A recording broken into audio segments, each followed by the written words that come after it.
Excellencies, colleagues, friends, it is my great pleasure to welcome you to this Ministerial Conference anniversary event, celebrating the broad and brilliant progress that has been made in preventing violence against children over the past year. My name is Helen Morton, and I work with the Prevention of Violence team at the World Health Organization. As one of the co-hosts of the Ministerial Conference in Bogota, alongside the governments of Colombia and Sweden, UNICEF and the Office of the SRSG VAC, we have been amazed by the efforts that member states, funder, faith, child, youth, and survivor leaders have advanced over the past 12 months. And over the next 90 minutes, we'll share a sense of that scale and impact with you, with reflections from ministers on the pledged progress they're proudest of, civil society change makers on what's motivating them to take action, policymakers on practical impact, and rounding off with a very special moment to mark Colombia passing the baton to the incoming host government of the second Ministerial Conference. Now, before we dive into the programme, I'll hand across to my co-host to introduce herself and share some practical pointers for making the most of our time together today. Thank you, Helen, and hello, everyone. Good day. My name is Brianna Marinas, and I'm a young advocate and researcher from the Philippines. It's a privilege to be here with you all for this milestone moment for child protection, and I'm honored to be alongside so many people who are deeply committed to this work. So before we begin, I just have a few quick pointers to share so we can all make the most out of our time together. First, interpretation is available throughout the event. We are joined today by leaders from across the world who will be speaking in different languages. So to follow every segment in the language you are most comfortable with, you can find the globe icon at the bottom of your Zoom screen and select your preferred language for either audio or caption interpretation. Instructions should also be posted in the chat right now. And second, this session is being recorded. All the materials and initiatives mentioned by our speakers will also be shared in the chat for easy reference. And the full recording of the event will be available later on the Global Ministerial Conference website for you to revisit and share. And lastly, we really invite you to engage. If you have any reflections, reactions, or questions at any point, please feel free to use the chat. We would love to hear from you, and someone from the team will be available if you need support. And without further ado, let's kickstart the program with some opening reflections from the co-host of the first Ministerial Conference, the Director General of WHO, the Executive Director of UNICEF, and the UN SRSG on violence against children.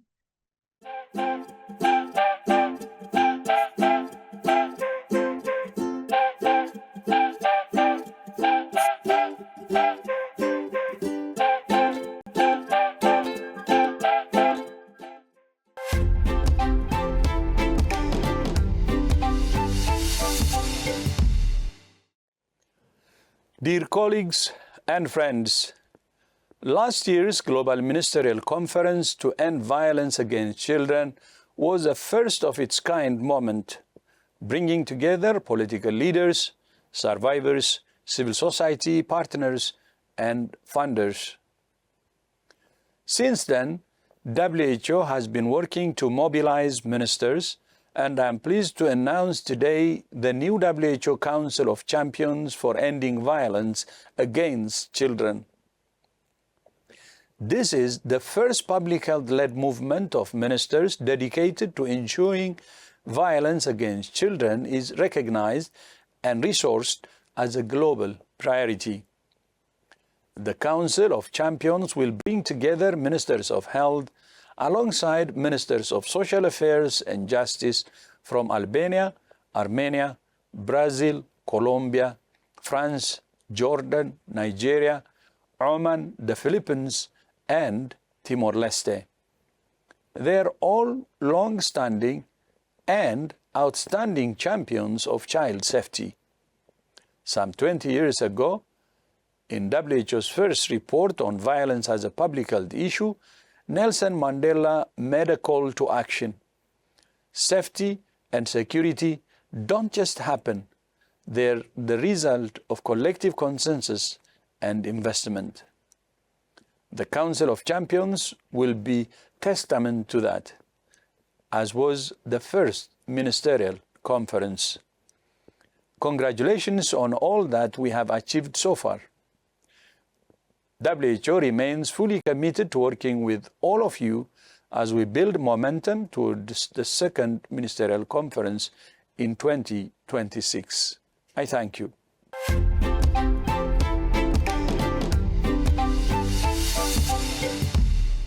It's been a year since the Bogota Ministerial Conference, the first of its kind to help end violence against children.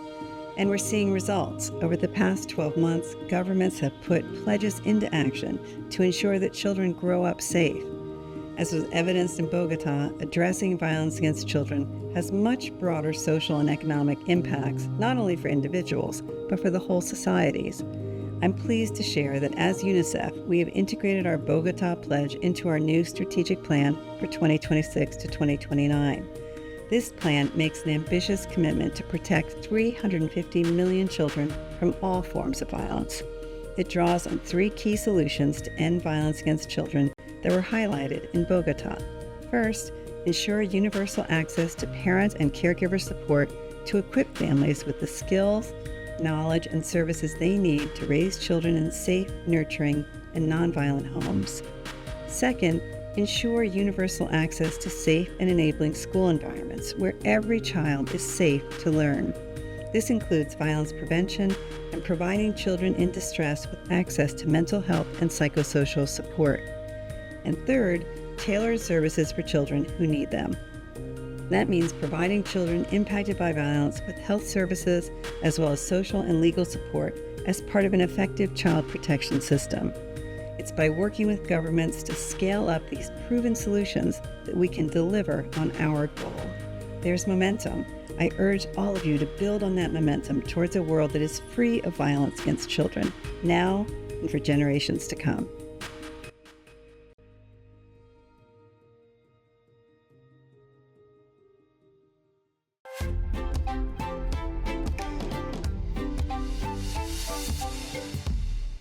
Excellencies, ladies and gentlemen, dear colleagues, and above all, dear children, it is a pleasure to join you today, 1 year after the first Global Ministerial Conference on Ending Violence Against Children in Bogota.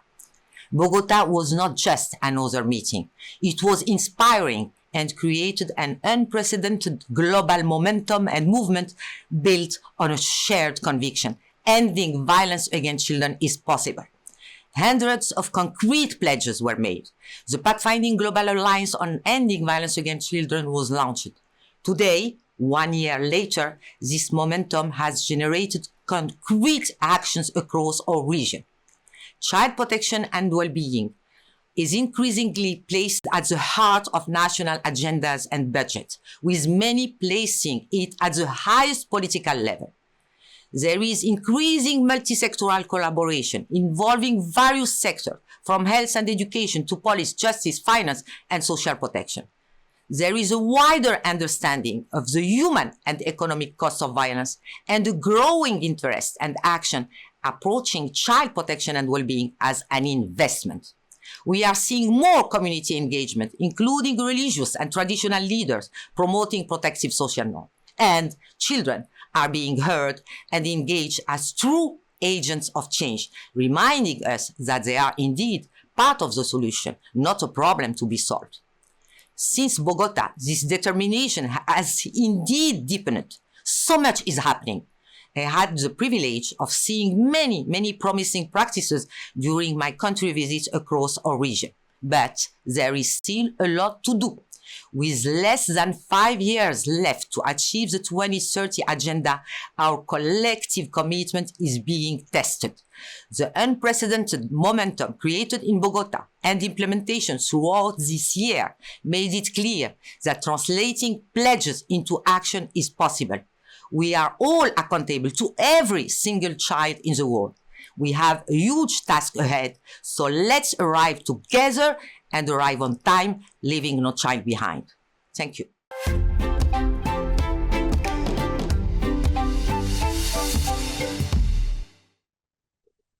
Good day, colleagues from all over the world, and welcome to this anniversary event of the first ever Global Ministerial Conference on Violence Against Children. We're celebrating the anniversary, but above all, we're celebrating all of the many achievements that have happened since the conference took place. My name is Etienne Krug, and I'm Director at the World Health Organization for the Department of Health Determinants, Prevention and Promotion.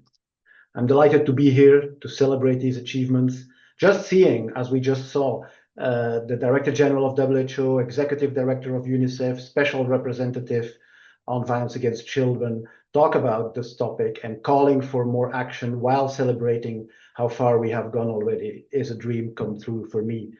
After having worked 30 years on this topic, seeing this ministerial conference happen and everything that followed is really fantastic. Let's look a little bit more at the numbers. When we organized the Bogota conference, our hope and our invitation to governments was that they would come and make solid and concrete pledges and then follow up on them. Well, 106 countries came to Bogota and made pledges, 389 in total. 64 countries today have already reported on progress, and reports are coming in every day. We got 3 more just today. And 165 of those pledges are reported as completed or on track. And this is a huge achievement. Each single government getting together, making a pledge, and then implementing in the year that follows is a fantastic progress. I want to applaud all of us, all of you, for having made sure that this follow-up happened. Next slide, please. Okay, well, I can just talk about it because the slide was supposed to show you a pie chart with the distribution of pledges per topic and region. And we can see that a lot of the pledges were made in what we call the 3 breakthrough solutions that were presented in Bogota. And we're talking about parenting, we're talking about support services, and we're talking about legal and policy frameworks. And the pledges were divided across a number of topics, but in particular, focusing on those 3 breakthrough solutions. In terms of geography, we saw pledges coming from all over the world. All regions, all income levels have made pledges to address violence against children, which is for us also very encouraging because there used to be a time where only a handful of countries were recognizing even this was a problem. And in a few minutes, we'll hear from 10 ministers on the progress they have made since Bogota. Next slide, please. Just want to give you a few illustrations and you can read them for yourself. But from Brazil, in Brazil, we saw that 30,000 health professionals have been trained and the Digital Child and Adolescent Statute was introduced. In Jordan, there was the launch of a family violence tracking system, and they adopted a national action plan all the way to 2030. Rwanda championed parenting support nationwide with training of 29,000 caregivers. And Romania adopted a child participation law. These are just a few examples. There's many more, as you can see on this slide. One important outcome of the discussions in Bogota is also the fact that a number of countries picked up the issue of corporal punishment against children. 3 of them since then adopted legislation, Thailand, Switzerland, and Czechia, banning corporal punishment, bringing the total of countries that have banned it in all settings to 70. And a group of countries in Bogota came together and discussed the possibility of having our first ever World Health Assembly resolution on banning corporal punishment against children. I'm very happy that last week, Costa Rica, Kenya, and Spain decided to pursue this and have proposed this as an agenda item for the upcoming WHO Executive Board and World Health Assembly. These are just a few of the many, many actions that have followed the Bogota conference. I'd like to invite all of you to take a look at the website, which is constantly being updated with new information on the progress. So thanks to all for what you're doing. Thanks to all for the fantastic collaboration which has resulted from the Bogota conference. Looking forward to hear more from the ministers in the coming minutes. Thank you so much, Etienne. That was a wonderful whistle-stop tour of some of the standout progress over this past year. It's fantastic to see the statistics. Personally, I'm taking away the headline that the majority of pledges made are on track in terms of delivery, But it's also been great to get a sense of some of those progress points from across the 106 member states that made pledges to prevent violence against children. Feels like it's time to dig a little deeper though, so we wanted to give you a first-hand perspective from some of the ministers who stood on that pledging platform in Bogota this time last year. We've asked 10 ministers to share the pledge progress that they are most proud of. From Reykjavik to Istanbul, let's hear what they had to say.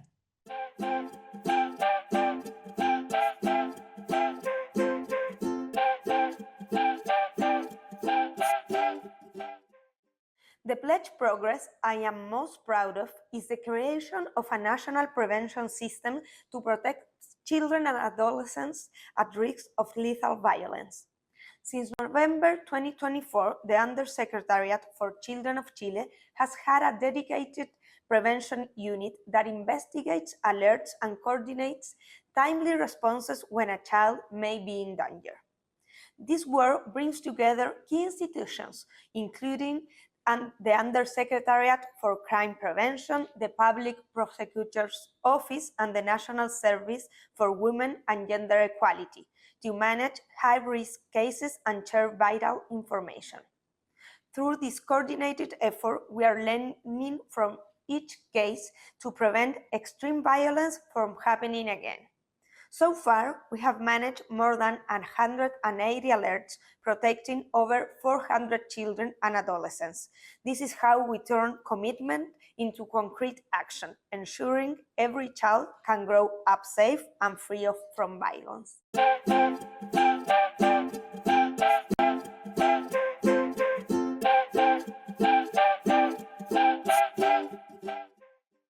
The pledge program I'm most proud of is that in Czechia, as of January 1st, 2026, corporal punishment of children, mental distress, and other degrading treatment will be explicitly prohibited by law.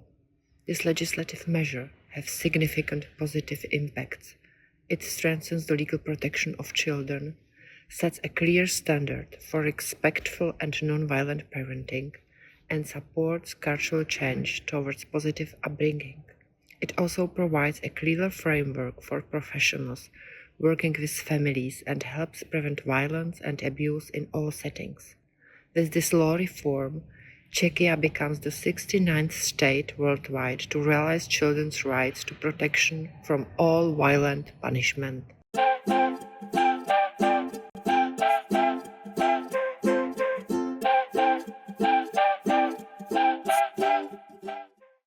Ladies and gentlemen, it is an honor to connect with you as we mark the anniversary of a promise that transcends borders, cultures, and generations to end violence against children.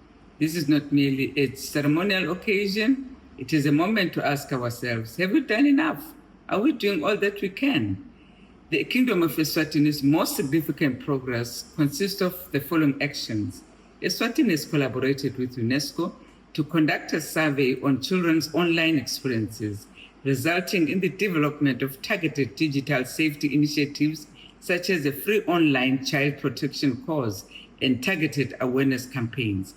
A draft child online protection strategy is also being finalized. Eswatini is also piloting 10 community child justice committees to offer rehabilitative and psychosocial support outside the formal justice system. We have also engaged in positive parenting sessions, which have been convened with 2,068 men across diverse sectors. This is meant to offer new opportunities for institutional change to support male parenting. Faith communities have also been engaged, whereby 300 religious leaders, representatives, and 200 children in advocacy and action have participated to end violence against children. As a government of the Kingdom of Eswatini, we have pledged an additional 5 million to scale up interventions, strengthen institutional capacity, and show sustained impact. I thank you.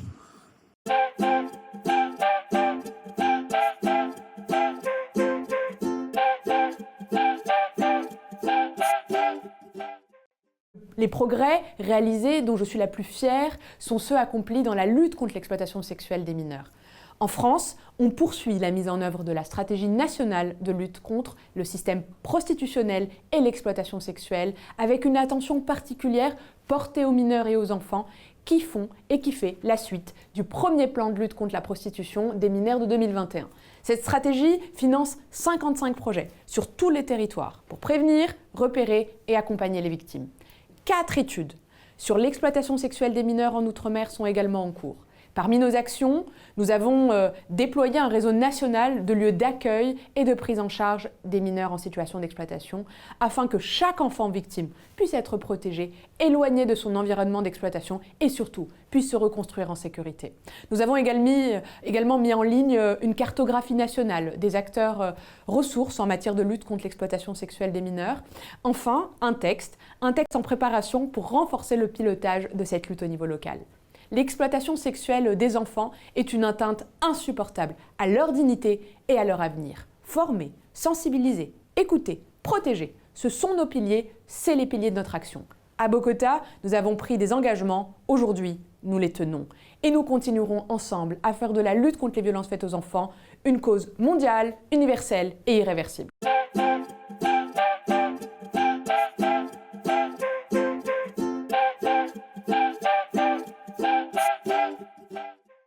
The pledge that Iceland is most proud of is the implementation of a national coordinated process across our healthcare system to support survivors of violence, both children and adults.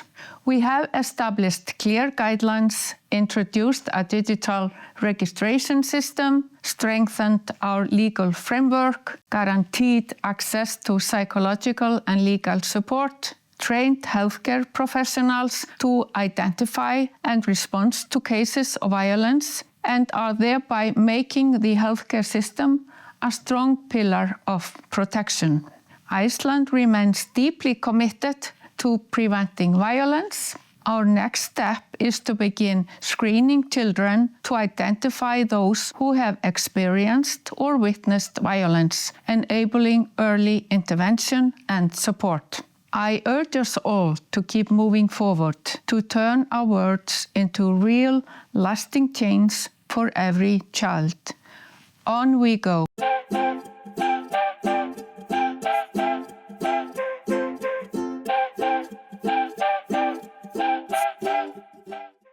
The pledge progress I am most proud of is Pakistan's strengthened and coordinated framework to protect every child from violence, neglect and exploitation.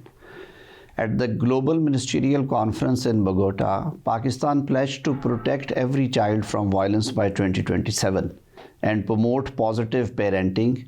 Since then, we have made tangible nationwide progress. The Ministry of Human Rights has strengthened key institutions, the National Commission on the Rights of Child, the Child Protection Institute, and Zainab Alert Response and Recovery Agency, to ensure swift protection and justice for children. We have launched the Take It Down app with Meta to combat online exploitations, established helplines 1099 and 1121, and developed the ICT Child Protection Policy. Together with provincial governments, we are taking firm steps to eliminate child labor, strengthen the juvenile justice system, and end child marriage. The ICT Child Marriage Restraint Amendment Act 2025 has raised the legal age of marriage to 18 years. 9 new child protection units have been established across the country, with 5 more in the progress. Alongside significant budget allocation to strengthen social protection systems, we have also developed child protection policies for Capital and the Punjab and introduced a parenting education module, Art of Parenting, through which 1,000 master trainers and over 1,000 parents have been trained nationwide. Our vision is clear: a Pakistan where every child lives free from violence and fear and grows with dignity and opportunity. Protecting children is not only a human right, but our collective moral duty, and Pakistan stands firmly committed to this cause. Thank you.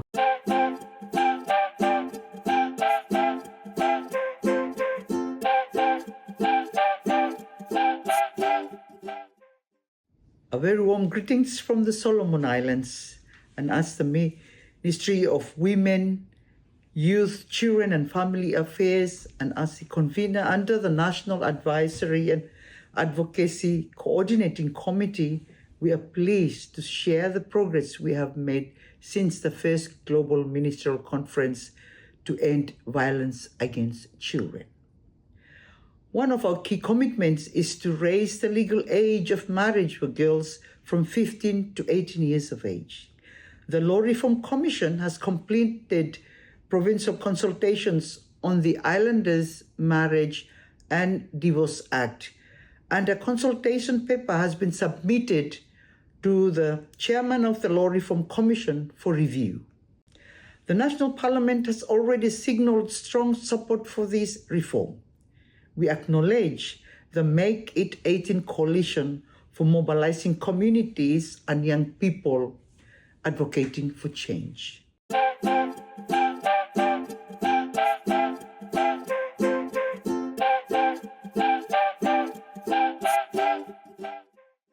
Queridos colegas, es un placer saludaros en este aniversario de la Cumbre de Bogotá y celebrar que cada vez seamos más los países implicados en esta tarea y con estos compromisos. Quiero aprovechar para mandar un saludo especial a Nayat. Muchísimas gracias, Nayat, por toda la tarea que haces, por tu compromiso, por tu perseverancia. Muchísimas gracias por todo.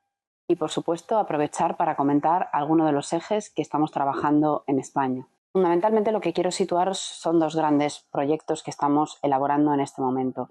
En primer lugar, una macroencuesta que acabamos de realizar y que acabamos de publicar sobre la foto de las distintas violencias sobre la infancia en nuestro país. Y en segundo lugar, vamos a presentar en muy poquitas semanas la ampliación de la Ley de Protección de la Infancia frente a la violencia, un proyecto para nosotros muy importante que va a dar también respuesta a esta macroencuesta sobre las violencias en nuestro país y que pretende sobre todo centrarse en la ampliación de derechos de la infancia, en el derecho de la infancia a ser escuchada, el derecho de la infancia a ser creída y el derecho de la infancia a ser reparada.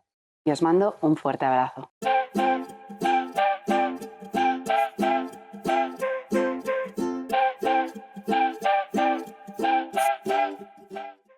The pledge progress I'm most proud of is our success in developing a detailed risk mapping system by analyzing individual data of all children who are at risk and in need of support. We should not forget that family is vital for children, so 2025 has been declared by our President, His Excellency Recep Tayyip Erdogan, as the Family Year in Turkey, emphasizing the importance of empowering families for the well-being of the children. We have created a preventive mechanism through comprehensive data integration efforts carried out with our stakeholders, including public institutions, civil society organizations, and universities. Through Children Are Safe project, we ensure that any child in need of support can directly access the necessary services, regardless of the region of household they live in.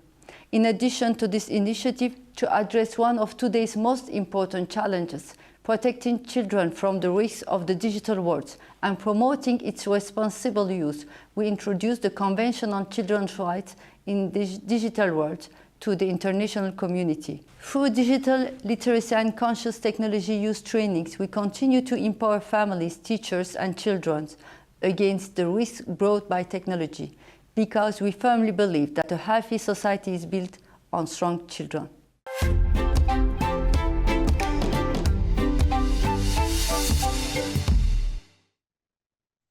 Wow, thank you so much to all the ministers and member states for sharing those updates. It's really inspiring to hear how the pledges made just last year are already turning into concrete action. And I'm sure I speak for many of us listening, but it gives me personally real hope to see progress not just written on paper, but actually felt in the lives of children worldwide. So as we continue with the program, I just want to take a small moment to highlight a defining aspect of the first ministerial conference last year in Bogota: the collective commitment of all the co-hosts and all the partners to anchoring the voices of those most affected at the event and beyond. And over the past year, we've seen the power of that shift firsthand. When children, young people, and survivors are not only consulted, but trusted with co-leadership, progress to accelerate violence against children progress to address childhood violence accelerates. And the work we do as a community becomes grounded in lived experience, and our impact is multiplied tenfold across communities. So in this exciting next segment, we'll hear from civil society leaders who are putting commitments into action, holding governments accountable, and collaborating across regions to drive progress for children worldwide. And to open this session, it is my pleasure to hand over to our brilliant facilitator, actor and ally, Will Poulter.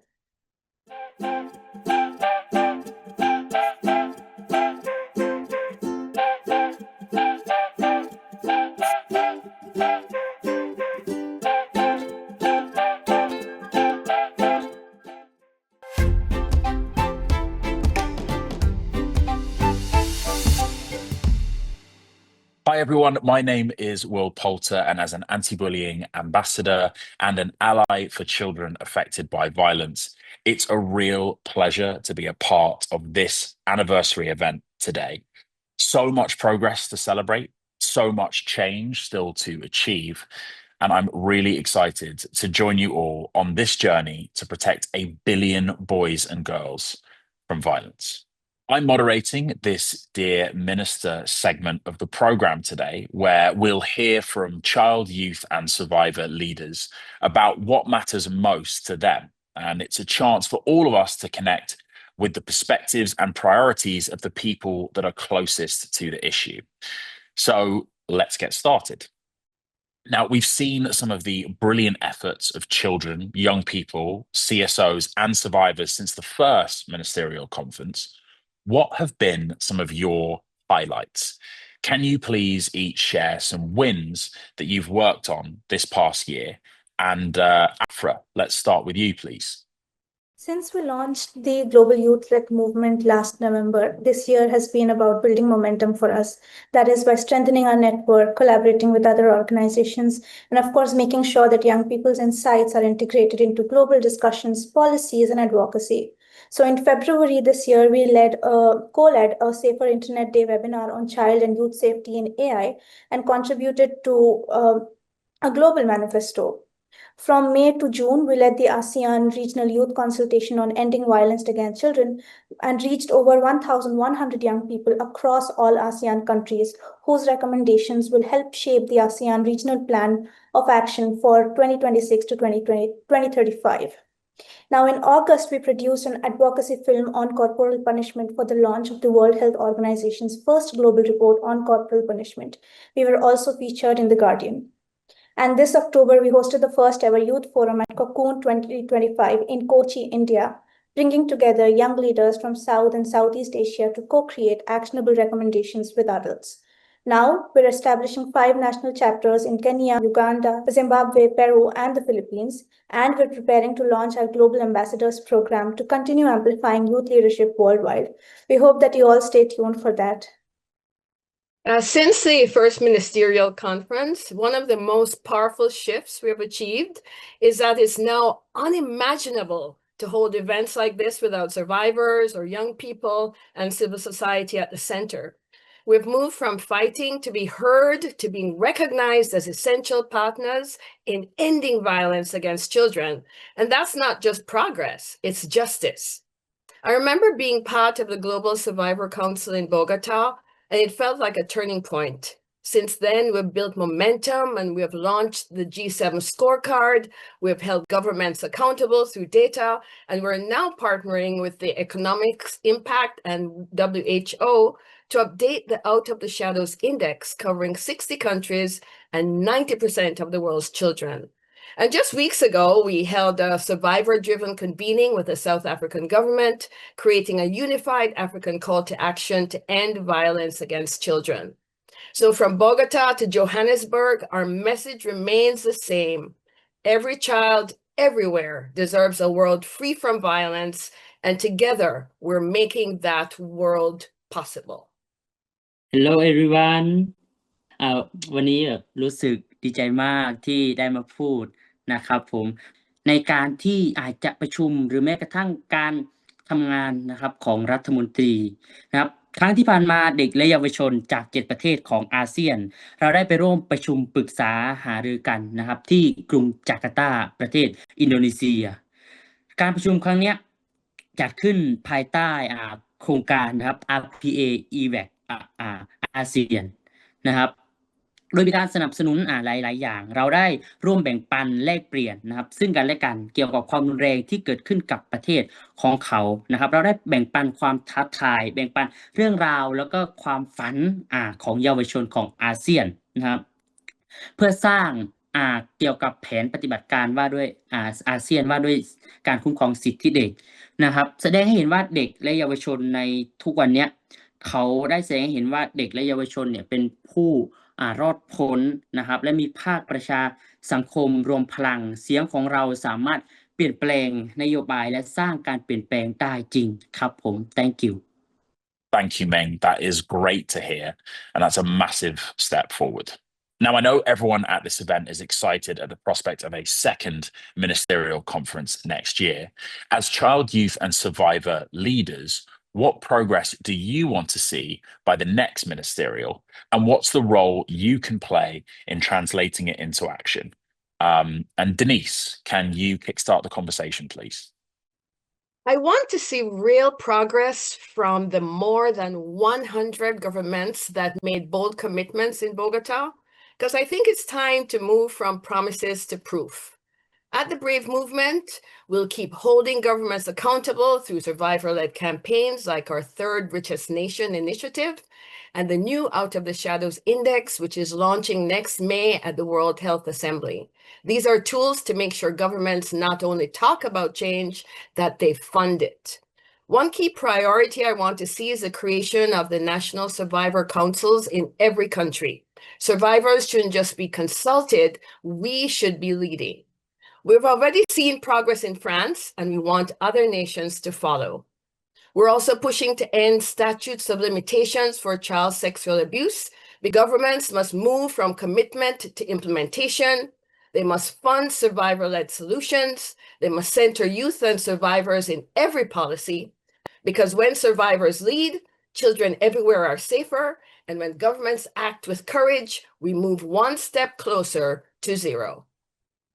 นะครับในต่างประเทศก็ยังมีความขัดแย้งเกิดขึ้นอยู่เด็กเยาวชนเขาต้องทนทุกข์ทรมานกับสิ่งที่เขาไม่ได้ก่อไม่ว่าแม้กระทั่งจากภัยที่เกิดขึ้นจากภัยธรรมชาติเองก็ตามสภาพอากาศนะครับ climate change หรือว่าสิ่งที่เด็กเขาไม่ได้ทราบเขาไม่รับรู้แต่เขาต้องมารับภาระเขาต้องมารับสิ่งนั้นโดยกับตัวเขานะครับการที่เด็กได้อพยพหรือว่าการที่เขาไม่ได้อยู่ในพื้นที่ของเขาทำให้การเข้าถึงการศึกษานะครับลำบากเข้าถึงการศึกษาลำบากแล้วก็สุขภาพจิตสุขภาพภาวะจิตใจนะครับเขากระทบไปหมดนะครับทำให้เราเนี่ยได้มีการสร้างจัดกิจกรรมแบ่งปันความรู้นะครับแบ่งปันเรื่องราวให้เด็กเขามีส่วนร่วมแล้วก็ผมนะครับอยากให้เยาวชนในอาเซียนหรือว่าในโลกเนี่ยเป็นได้มีส่วนร่วมในการตัดสินใจที่เขาจะกำหนดอนาคตของพวกเขาเอาไว้นะครับเพราะว่า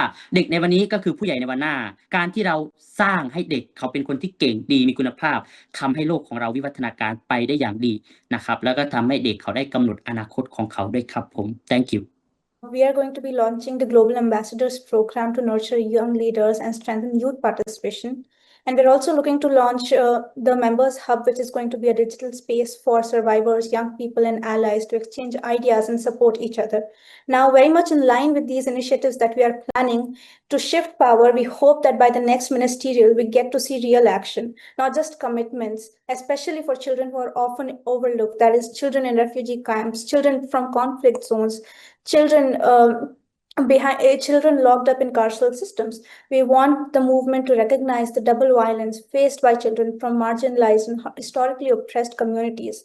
And we want the movement to work towards work across related rights-based movements worldwide so that ending violence against children becomes part of a wider push for justice, care, and dignity across the world. Couldn't agree more, Afra, and it's great to feel your energy around that issue. We're grateful to have dozens of ministers here today at the event So let's pretend that I have a magic wand, and that can encourage governments to grant you a wish. So what I want to know is, what would your wish be? Ming, tell us all what you're wishing for. ครับผมนะครับมีไม้กายสิทธิ์มีคาถาวิเศษผมอยากจะขอให้รัฐบาลทั้งหลายมองเห็นการคุ้มครองเด็กไม่ใช่เพียงแค่การตอบสนองที่จะเกิดปัญหานะครับแต่เป็นคำสัญญาที่ไม่ผิดคำพูดเพราะว่าเด็กเนี่ยจะเกิดในชนชาติใดเขาจะเป็นคนในภูมิภาคใดตำบลใดก็ตามเขาควรได้รับพื้นที่ปลอดภัยเขาควรได้รับการคุ้มครองถูกเนี่ยคำสัญญาทั้งหมดเนี่ยวันเนี้ยจะต้องเป็นเรื่องที่จริงและมีการแบ่งปันผลลัพธ์นะครับให้เห็นในที่ประชุมระดับรัฐมนตรีครั้งหน้าคำสัญญานั้นคือเด็กทุกคนนะครับไม่ว่าเขาอยู่ที่แห่งใดเนาะในประเทศใดก็ตามนะครับเขาต้องได้รับสิทธิเท่าเทียมกันและต้องมีพื้นที่ปลอดภัยนะครับได้รับการสนับสนุนการรับฟังใช้ชีวิตอย่างเต็มเปี่ยมเต็มรูปแบบให้เขาได้เติบโตอย่างสมความภาคภูมินะครับผม thank you My wish is simple, that governments treat ending violence against children not as charity or policy, but as a moral and economic priority. Because when we protect children, we protect the future. I'd also like to use that magic wand to erase the words "too late" from every survivor's journey. By abolishing statutes of limitations for child sexual abuse and to build an internet where every child can learn, connect, and dream without fear. It is time to end it, and we can do that now. If I had a magic wand, I'd make youth leadership and survival leadership non-negotiable for governments and require them to truly listen to children, young people, and survivors, and then to design every policy with us and not just for us. That's fantastic. And let's hope that we can all work together to make that magic a reality in the year to come. To Afra, Denise, and Ming, thank you all so much for your answers today, for your participation in this event, and for the amazing work that you are doing to end violence against children around the world. The work you're doing is nothing short of incredible, and I'm hugely inspired by you.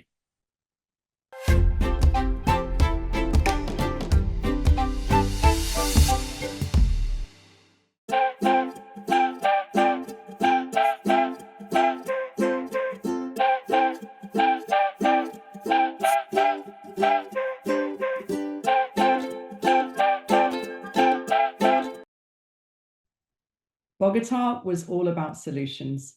In this next segment, we'll focus on the 3 breakthroughs highlighted at the Ministerial Conference for the promise they hold in reducing violence against children. We'll start with a short film and then hand over to session moderator Shima Sengupta, Director of Child Protection and Migration for UNICEF.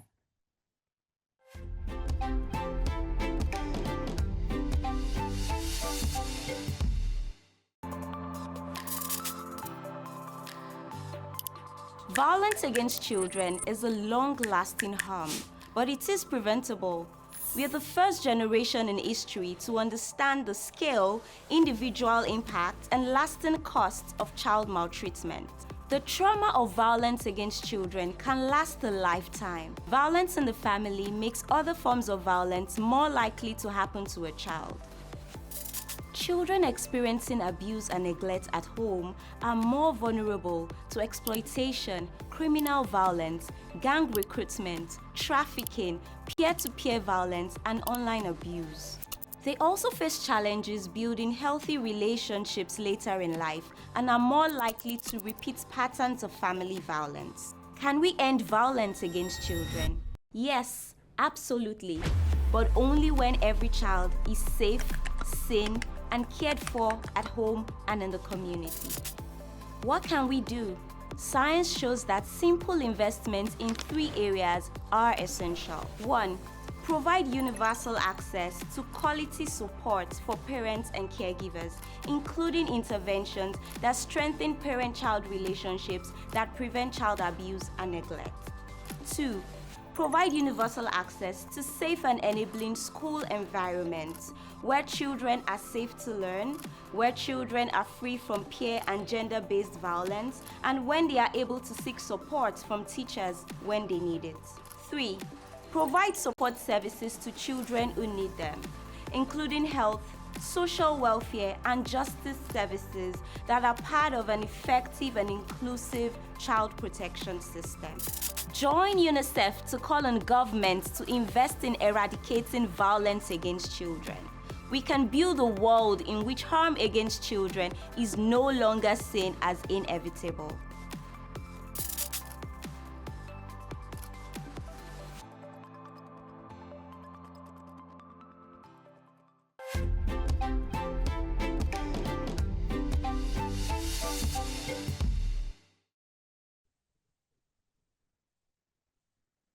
Friends, colleagues, distinguished guests, it's very exciting to be part of this celebration of all that we've been able to accomplish together since Bogota.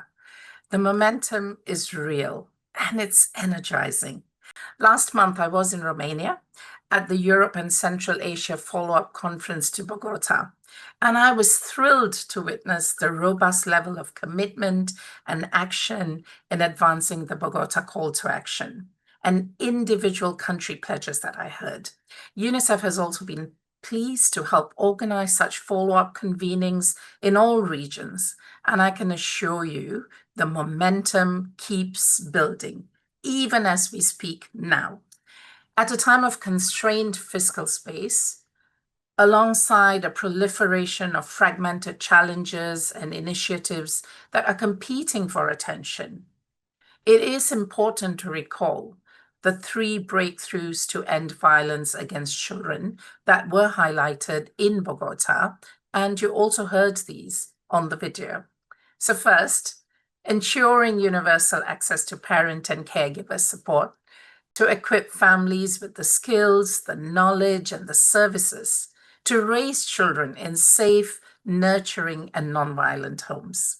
Second, ensuring universal access to safe and enabling school environments where every child is safe to learn.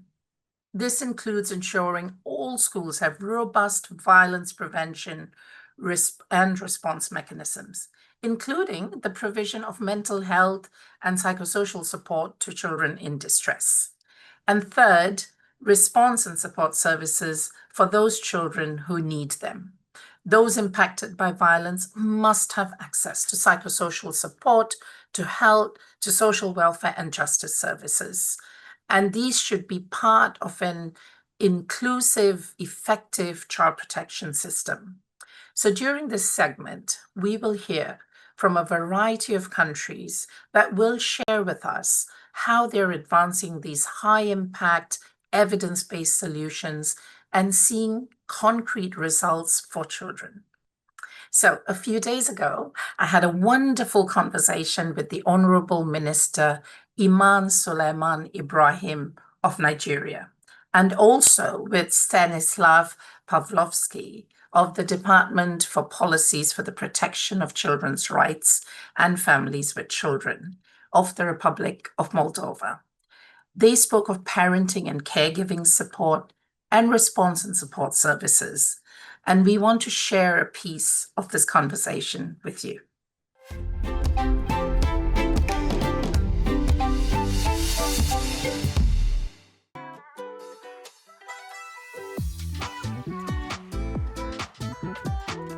Thank you so much for being part of this conversation on high-impact solutions to end violence against children. I am really pleased to be able to speak with you both about the work you're doing in your respective countries to advance the breakthrough solutions identified as priorities in Bogota. Honorable Minister, Nigeria made strong pledges in Bogota around all the 3 breakthrough solutions. We would welcome hearing how your approach to parenting support is helping reduce violence against children in your country. Thank you very much. Indeed, Nigeria's commitment at Bogota is built on our national determination to make homes safer and more nurturing for every child. Parenting support is at the heart of that effort. I'm pleased to hear that it has fully been integrated in our new National Action Plan on Ending Violence Against Children 2025-2030 as a national priority. This goes beyond simply teaching parents not to use physical punishment. It helps families to reflect on the deep-seated gender and power norms that often fuels violence in our homes. We're rolling out this across several states through community-based structures, faith and traditional leaders, and a growing network of trained social service workers by linking parenting sessions to existing platforms such as the Sexual Assault Referral Centers, our health facilities, women groups, and we're reaching families where they already gather. The results have been encouraging. Parents report calmer homes, improved communication with their children, and a noticeable decline in the use of harsh punishments. And for us, parenting support is more than a program. It's a movement for peace in the home, where protection begins and where violence truly has no place to stay. Thank you so much, Shema. Thank you, Honorable Minister. Very, very exciting to hear, and how Nigeria has woven parenting support with peace and protection in homes. And it really is that, isn't it? Because if you have peace and protection in homes, you can translate that goes to the community as well. Wonderful to hear all that you're doing on this. I will now move to Mr. Pawlowski. Mr. Pawlowski, Moldova has made strong pledges in Bogota around response and support services, including investing in the Child Helpline, further developing the Barnhouse Centers for Integrated Services for Victims, and investing in social service professionals at the local level. Can you briefly describe how your approach to strengthening services is helping to reduce violence against children in Moldova? Thank you, Shima. Indeed, the Republic of Moldova has committed to ensuring 200 specialists in child rights protection at the local level, in addition to the professionals with competences in the field who already existed in the community. With regard to promoting the Child Helpline, this commitment contributes significantly to combating violence against children by providing a safe, free, confidential, and permanent reporting and counseling mechanism that allows for early identification and intervention in cases of abuse, neglect, or exploitation. In addition, the Barnhouse Regional Center, established in 2022 in the north of Moldova, has a major impact in combating violence against children by ensuring immediate, coordinated intervention focused on the needs of the child. By providing all psychological, legal, medical, and social services in a single safe space, child victims of witnesses of crime are protected from the risks of re-traumatization, and the investigation process becomes more efficient and sensitive to the child's age and maturity.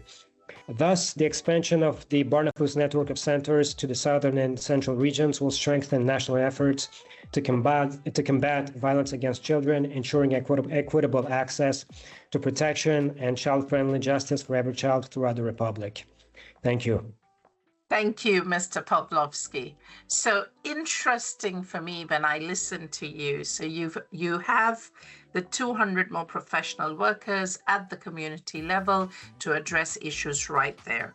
And then you have the helpline, which also does tailored services for the children who are calling, but also can transmit messages so that you actually can support longer-term violence prevention. And then you have the Barnhouse model. So it is very interesting to see this three-pronged approach. So I have one last question, one each for you. If you could share in 1 minute, one lesson learned with other countries around implementing the breakthrough solutions to end violence against children, what would that be? We will start with the Honorable Minister. I think our biggest lessons is that parenting support must start with listening. We come from a society whereby children are being told what to do, they're not allowed to speak up. So I think real changes happens when communities help shape up the solutions themselves. When parents see that these approaches reflect their real issues around their faiths, their traditions, their daily struggles, they take ownership completely. So we learned that to move beyond awareness campaigns to co-creating change, working with our religious bodies, traditional leaders, father groups, mother associations, and collectives as true partners The local ownership has made all the difference. It's turned parent support from an intervention into a movement that restores dignity, empathy, and love in our families. And that's where violence against children begins. Thank you so much. Thank you, Honourable Minister. So co-creating, listening to children so that there's community ownership. Very nice. Over to you, Mr. Pawlowski, for your one lesson learned. Yeah, an important lesson learned from Moldova's experience is that strengthening child intervention and support services requires not only strong commitment, but also adequate and sustainable funding and sufficient staffing to ensure their functionality and responsiveness. At the same time, in addition to ensuring adequate staffing levels, it is essential to invest in capacity building for specialists. Only in this way will they be able to intervene professionally and in accordance with the highest standards in the field of child protection. Equally important is effective cooperation between all stakeholders, including state institutions, civil society, service providers, law enforcement agencies, and development partners. The example of Moldova shows that sustainable progress in combating violence against children depends on well-funded and adequately staffed systems, coherent policies, and strong partnerships that put the child's well-being at the center of every single intervention. Thank you. Thank you, Mr. Pawlowski. Interesting as well to see where you put commitment as the first point. And yes, because only with the commitment will we be able to ensure that there is the funding and the resources that we need to be able to deliver those quality services. Thank you so much. Honourable Minister, Mr. Pawlowski, thank you so much for sharing the lessons that you've learned, the experiences from Nigeria and from Moldova, and I'm sure there's so much for others to learn as well. Thank you so much.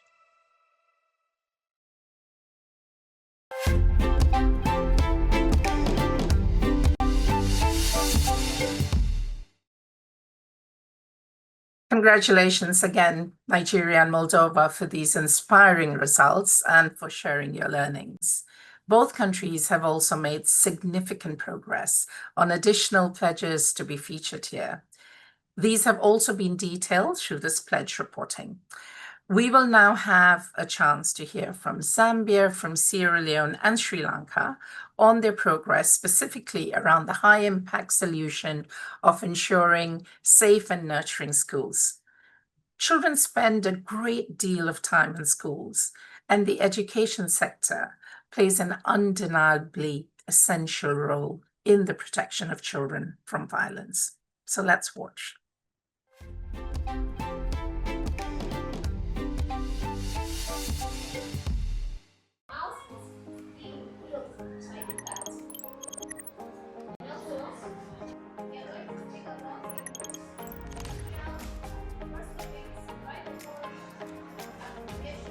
Sierra Leone's pledge on safe and enabling schools is simple.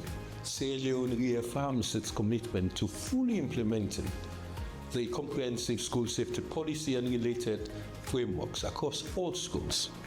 We are determined to ensure that every child learns in a safe, inclusive, and supportive environment free of violence, abuse, and discrimination. Our pledges on addressing violence against children focused on 4 key areas: revising circulars banning corporal punishment in all settings, scaling up training on positive discipline techniques, establishing a continuum of child-sensitive services for survivors of violence, institutionalized training for the social services workforce by 2026. Zambia is firmly committed to making schools safe, inclusive, and free from all forms of violence and discrimination. We believe that this commitment is enshrined in our legal and policy framework, including the Education Act number 23 of 2011,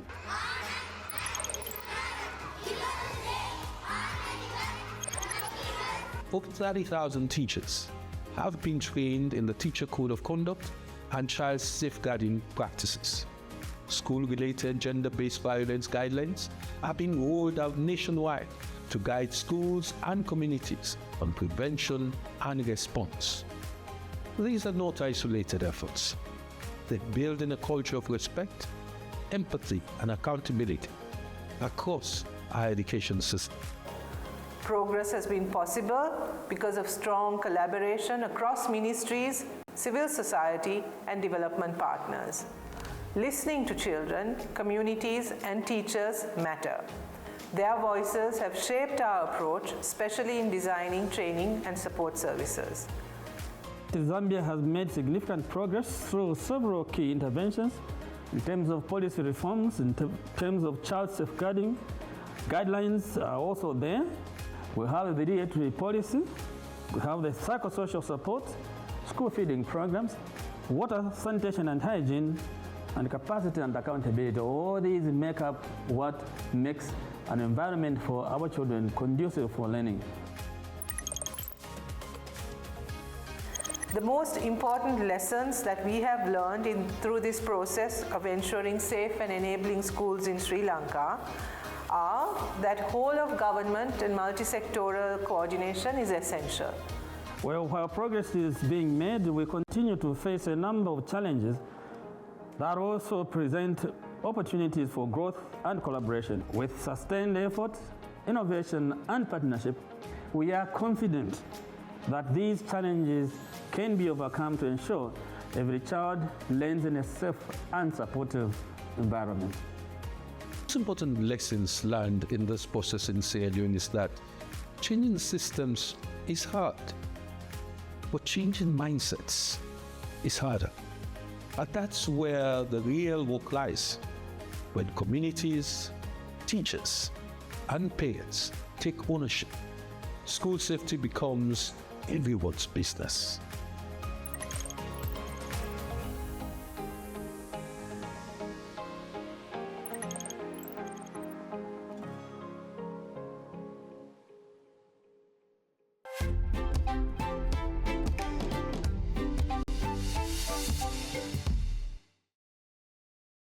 Excellent work, Zambia, Sierra Leone, and Sri Lanka. Your actions don't leave any room for doubt that schools are central in the solutions to end violence.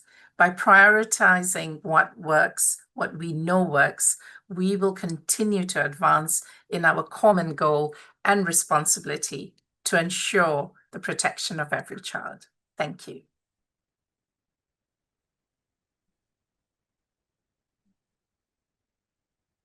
Thank you, Shima, and what a welcome reminder from the Honourable Minister in Nigeria that fundamentally our work is about love. Now, before we conclude this segment, let's hear directly from 3 more countries who are working deliberately to advance the breakthroughs. First, we'll hear from the Deputy Director Iseo in Japan, then from Secretary General McDaddy in Jordan, and lastly from Executive Director Villavicencio in Mexico. From pledge progress to lessons learned and pride at being a pathfinding country, there's much to draw and to celebrate from the insights we're about to hear.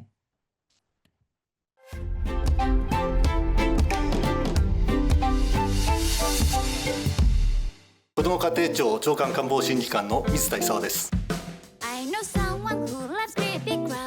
日本はですね、3つのプレッジを提出しました。1つ目は市町村において保護者や養育者への支援を行う子ども家庭センターの設置を進めること。それから2つ目は学校などに対して子どもへの性暴力防止のための措置を義務付ける子ども性暴力防止法の施行に向けた準備。そして3つ目は児童虐待への対応と支援をさらに進めるための児童相談所の体制強化です。すべてで進展がありました。子ども家庭センターを設置している市町村は 52.7% から 71.2% まで増加しました。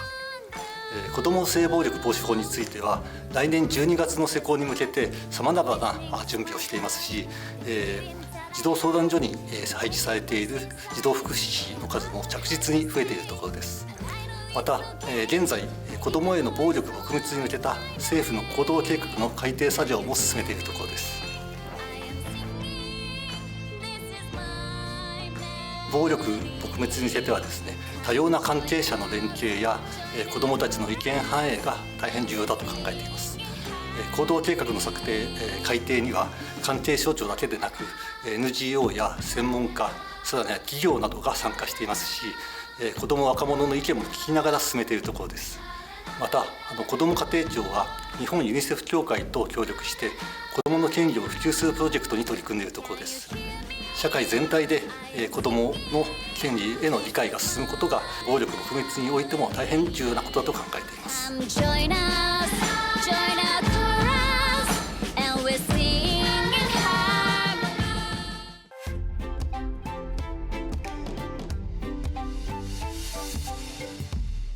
Reaffirming its commitments to end violence against children, Jordan announced 7 pledges in Bogota. Well, Jordan has made key progress in advancing its pledges. The National Action Plan has been finalized, and the development has been nationally led by the National Council for Family Affairs and the National Team for Family Protection, with UNICEF and UNFPA support.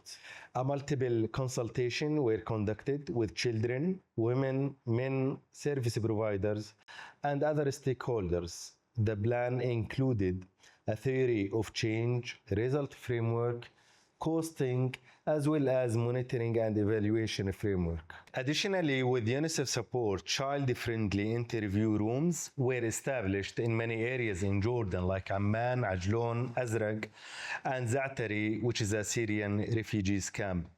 Well, the idea is to create safer environment for children, victims, and witnesses of violence.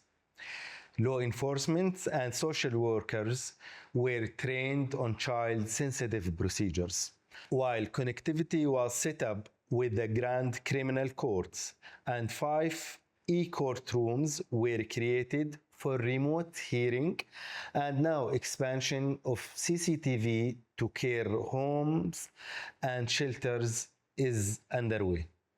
In line with the national professionalization process for social service workforce, the Ministry of Social Development, with support of UNICEF, designed a national accredited training program for service providers. Jordan's experiences in 2025 provide different key learnings.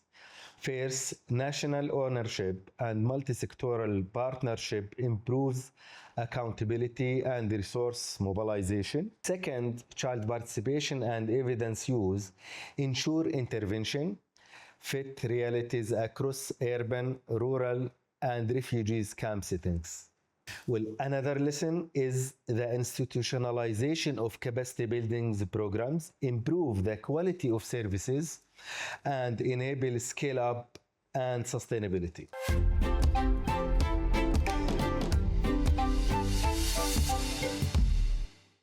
Soy Lorena Villavicencio, secretaria ejecutiva del CIPINA.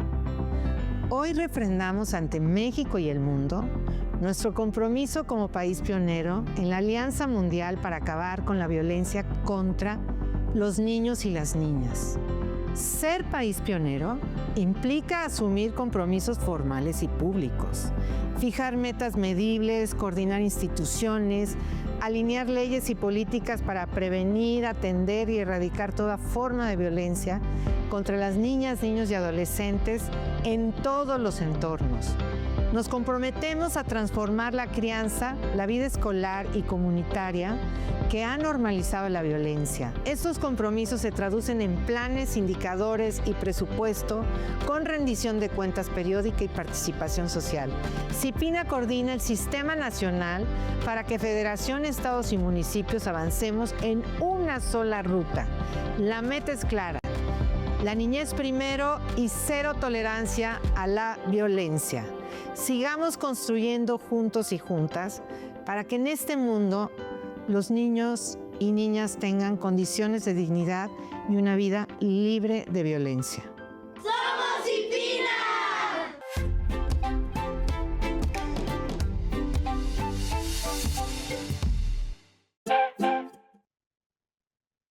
Wow, that was really fantastic. Thank you so much to our partners at UNICEF and all the country leaders for sharing those powerful insights and case studies. So looking back at the progress of the past year is already incredibly energizing for all of us, but it also reminds us of the responsibility ahead. There are still 1 billion children experiencing violence worldwide, and every breakthrough we've seen today is a distinct reminder that change is possible when action continues. Now, as we look forward to 2026, let's hear some calls to action from leaders across the sector, from philanthropy to faith to technology and research, each laying out where they believe we must focus our collective energy to accelerate progress for ending violence against children worldwide.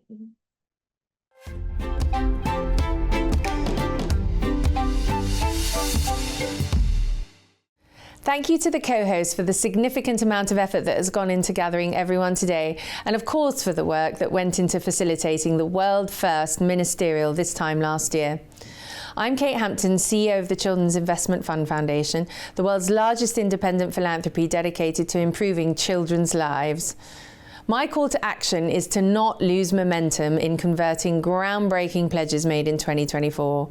We find ourselves in the midst of an incredibly complex set of challenges globally, but the opportunity to accelerate progress on an issue that impacts 1 in 2 children is still within reach. We all have a crucial part to play in ensuring pledges become a reality for children. And at the first Ministerial last year, I announced SIF's commitment to 125 million towards the effort.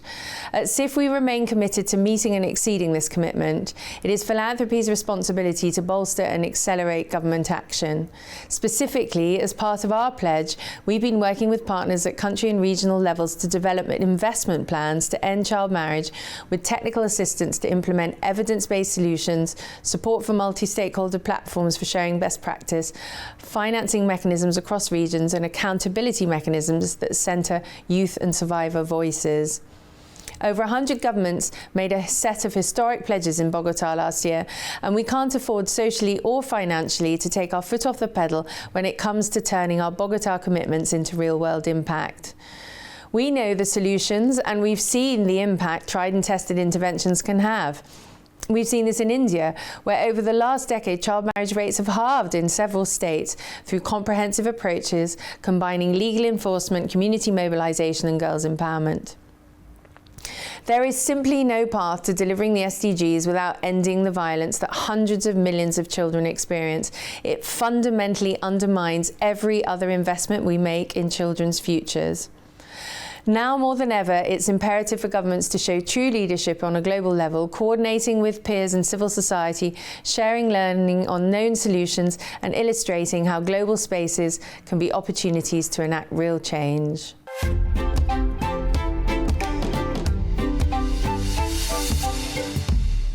Meu chamado à ação é pelo fim de toda forma de violência contra as crianças.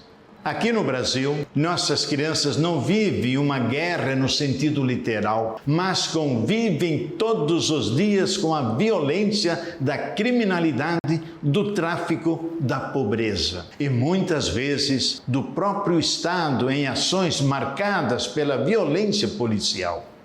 Estudos mostram que, a cada hora, 13 crianças e adolescentes são vítimas de algum tipo de violência. E a maioria dessas agressões acontece dentro de casa, onde elas deveriam estar seguras. Como igreja e através da Pastoral da Criança, acreditamos que cada menino e cada menina tem direito a viver em paz, com dignidade, com oportunidades, amor e cuidado. Por isso, clamamos a toda a sociedade, aos governos e às pessoas de boa vontade. É hora de agir com urgência, de proteger, de garantir vida em abundância para todas as crianças.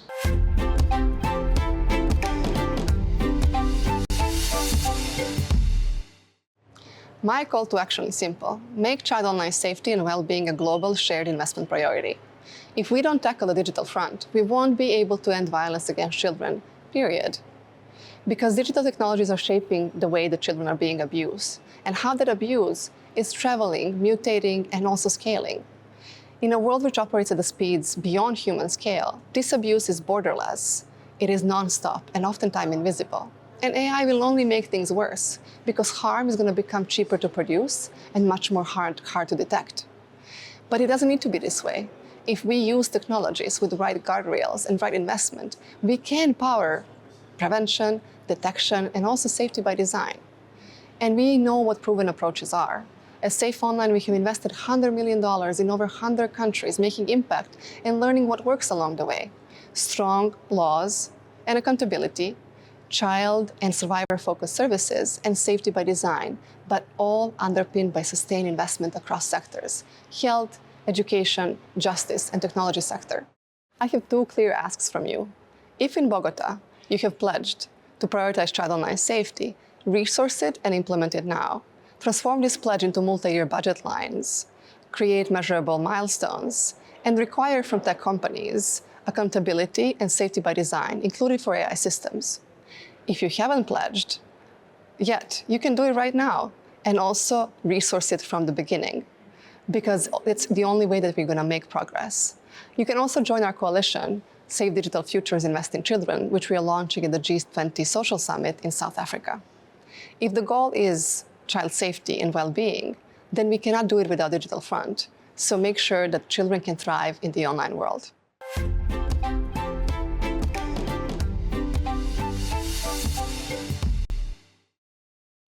In 2016, 10 international partners, led by the World Health Organization and the Centers for Disease Control and Prevention, launched INSPIRE, 7 strategies to end violence against children. Since its launch, the evidence-based INSPIRE framework has united governments, civil society, and researchers around a shared vision. Violence against children is not inevitable, it is preventable.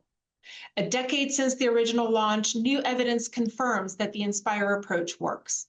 A new study published online in the Lancet Child and Adolescent Health synthesizes evidence from more than 200 systematic reviews and 3,000 studies, the most comprehensive analysis to date of what works to prevent, reduce, and respond to violence against children.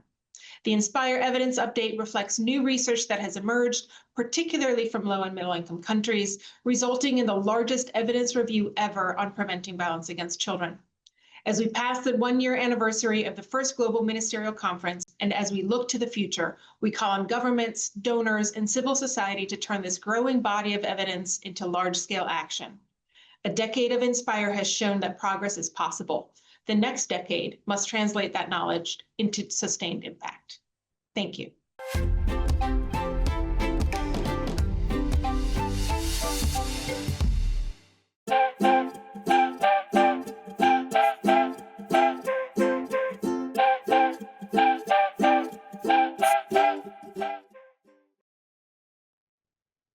Well, I, for one, feel ready for the year ahead.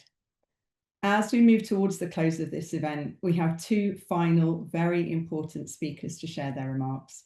The first representing the Government of Colombia, the pioneering host of the inaugural Global Ministerial Conference on Ending Violence Against Children. And then to close, the moment you've all been waiting for, the official announcement of the hosting of the 2nd Ministerial Conference from a fellow formidable champion for child protection.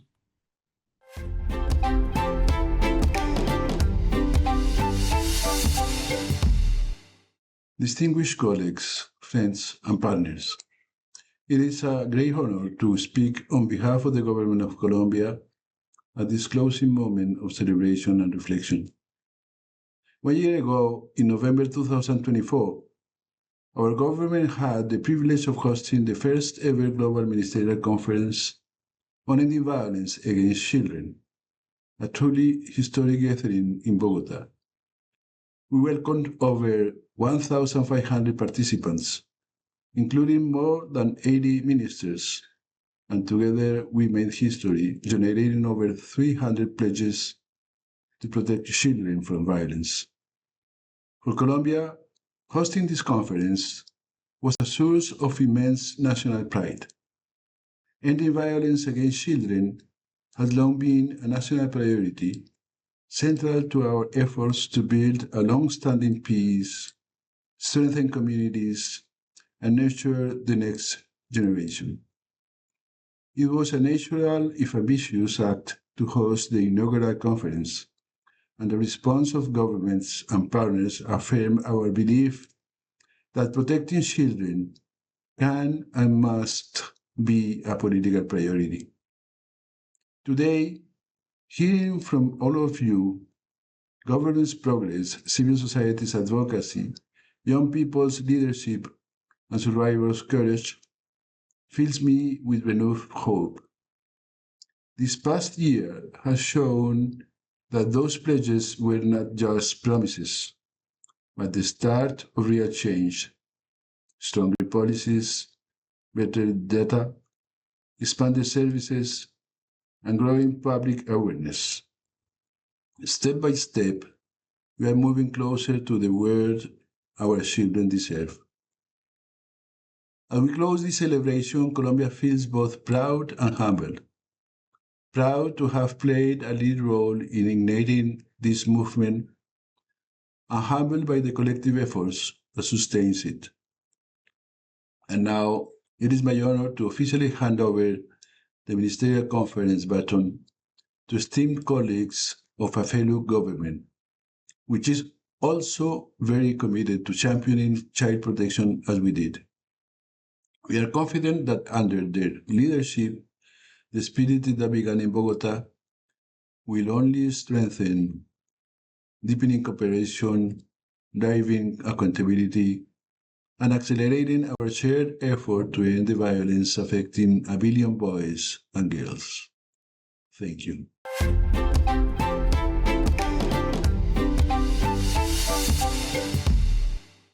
Excellencies, distinguished colleagues, dear partners, good day to all from Manila. What an inspiring gathering this has been. We have heard powerful remarks from governments, translating pledges into policies, from young people using their voices to end violence, and from funders investing in a safer world for our children. On behalf of the Government of the Republic of the Philippines, I extend our sincere congratulations to all who have made this possible. In particular, we recognize the Government of Colombia, whose leadership in hosting the first Ministerial Conference on Ending Violence Against Children marked an unprecedented moment of global action. We also express our deep appreciation to our trusted partners, the World Health Organization, the UNICEF, and the UN Special Representative on Ending Violence Against Children for their unwavering commitment. Together with the 106 member states that have made historic pledges in Bogota and the countless civil society organizations, young change makers, and survivors that strengthen our resolve and our action, you have proven that the progress is possible and that progress is happening. For the Government of the Philippines, ending violence against children has long been a national priority, guided by our child protection laws, our national framework for violence prevention, and our collaboration with local governments and communities. We have built systems that both prevent and respond to harm. Our commitment to ensuring that every child grows up healthy and free from fear will not waver. In fact, ending violence against children is not just a political priority. It is also a strong personal resonance. Having started my career as an officer specializing in violence and injury, I have seen firsthand the devastating impact of violence on children's lives, and I, like you, know this is entirely preventable. When we invest in proven solutions, we strengthen not only children's health and education, but the development, stability, and prosperity of our societies. And so, with deep humility and determination, I am honored to officially announce that the Government of the Philippines will host the second Ministerial Conference on Ending Violence Against Children in November 2026. With this announcement, we extend an invitation to governments, global partners, young people, survivors, and funders to join us in Manila next November, a critical moment to take stock, to accelerate action, and to renew our shared SDG promise to end all forms of violence against children. The government of the Philippines takes seriously the responsibility to build on what began in Colombia. We also take seriously the opportunity to maximize change for children, guided by evidence, strengthened by solidarity, and inspired by the bold pledges and progress of the past 12 months. Let us recognize how much has been achieved and resolve to do more and better for the billion boys and girls affected by violence each year. In appreciation and anticipation of your ongoing partnership and leadership, we look forward to welcoming you to Manila.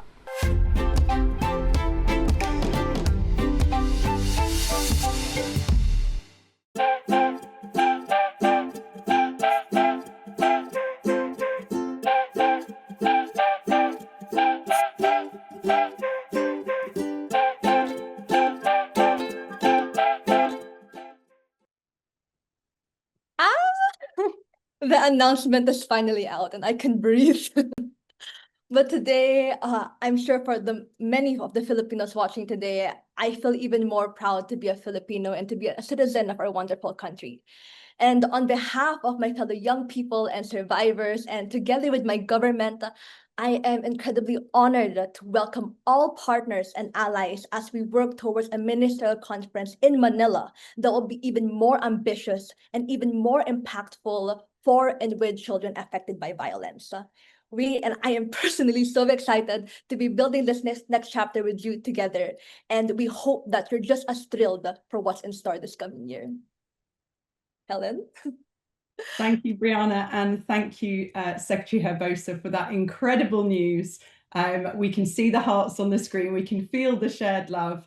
And on that exhilarating note, let me extend thanks on behalf of the World Health Organization once again to all of our fantastic contributors today. And in fact, just as importantly, to all the partners who have worked tirelessly and collegiately over this past year to translate the pledges made in Bogota into reality. As a quick practical reminder, please do check out the Global Ministerial Conference website, which from today features summary and in-depth reporting on the National Pledge progress.